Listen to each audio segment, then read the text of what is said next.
In the tapestry of Christian living, the principle of tithing holds a place of paramount importance, reflecting our deep gratitude to God and our commitment to His work.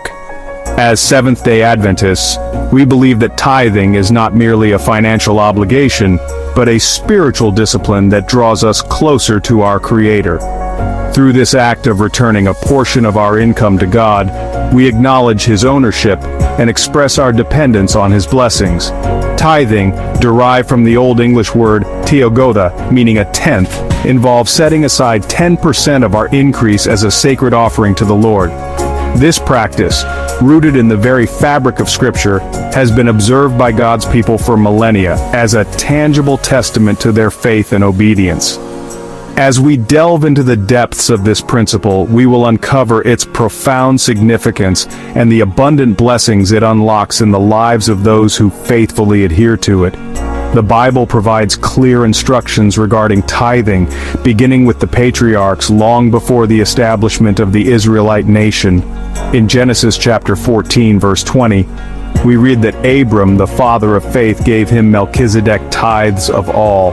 This act of giving a tenth of his spoils of war demonstrates the early recognition of God's rightful ownership and the importance of honoring Him with our first fruits. As we explore the scriptural foundation and practical application of tithing, may our hearts be stirred with a renewed sense of gratitude for God's abundant provision and a desire to honor Him with all that He has entrusted to us. Through faithful stewardship, we can experience the joy of partnering with God in His mission to reach the world with the everlasting gospel. The Bible is replete with examples and teachings on tithing, establishing it as a divine ordinance for God's people. From the very beginning, God's plan has always included a system of returning to Him a portion of what He has blessed us with. This principle is not merely a suggestion but a clear command found throughout Scripture. In Leviticus chapter 27 verse 30, God declares, "And all the tithe of the land, whether of the seed of the land or of the fruit of the tree, is the Lord's, it is holy unto the Lord." This verse unequivocally states that the tithe belongs to God and is set apart for His purposes. It is a sacred offering that acknowledges His sovereignty and our dependence on His provision. The New Testament, while not explicitly reiterating the law of tithing, affirms its importance through the teachings of Jesus. In Matthew chapter 23 verse 23, Jesus rebukes the Pharisees for their meticulous tithing of even the smallest herbs, while neglecting weightier matters of the law, such as justice, mercy, and faith. He states, "Woe unto you, scribes and Pharisees, hypocrites! For ye pay tithe of mint and anise and cumin, and have omitted the weightier matters of the law, judgment, mercy, and faith. These ought ye to have done, and not to leave the other undone."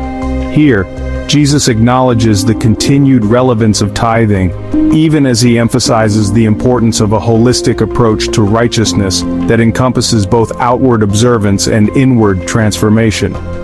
Through these and other biblical passages, we see that tithing is not an arbitrary requirement, but an integral part of God's plan for His people. It is a tangible expression of our worship and gratitude, acknowledging His ownership of all that we have. The practice of tithing has resonated through the corridors of history, transcending cultural boundaries and religious traditions. Long before the establishment of the Israelite nation, we find evidence of tithing in ancient civilizations, suggesting its inherent appeal to the human conscience. Historical records indicate that the ancient Babylonians and Assyrians practiced forms of tithing, often dedicating a portion of their agricultural produce or spoils of war to their deities. While the motivations and specifics may have differed, the underlying principle of acknowledging a higher power through offerings remained consistent. Within the context of the Judeo-Christian tradition, tithing played a central role in supporting the Levites, who were entrusted with the spiritual leadership and care of the nation. As they did not receive a land inheritance like the other tribes, the tithes served as their means of sustenance, allowing them to dedicate themselves fully to their sacred duties. Throughout church history, various Christian denominations have upheld the importance of tithing, recognizing it as a biblical mandate and a means of supporting the work of the ministry. While the methods and applications may have evolved over time, the core principle of returning a portion of one's income to God has remained a cornerstone of faithful stewardship. Following the clear teachings of Scripture, the Seventh-day Adventist Church upholds the biblical principle of tithing as a fundamental aspect of Christian stewardship. We believe that tithing is not merely an optional practice but a sacred responsibility entrusted to every believer. In the Seventh-day Adventist Church, tithe is understood as the first 10% of our increase, which is set apart as holy unto the Lord. This increase encompasses all forms of income, including wages, salaries, business profits, gifts, and any other financial gain. The Adventist Church operates on a system of systematic benevolence where tithes are collected locally and then distributed according to a carefully structured plan. This ensures that funds are used responsibly and effectively to support pastors, evangelists, missionaries, and various ministries that spread the gospel message worldwide. By returning our tithes faithfully, we actively participate in God's mission and contribute to the spiritual growth and well-being of His church.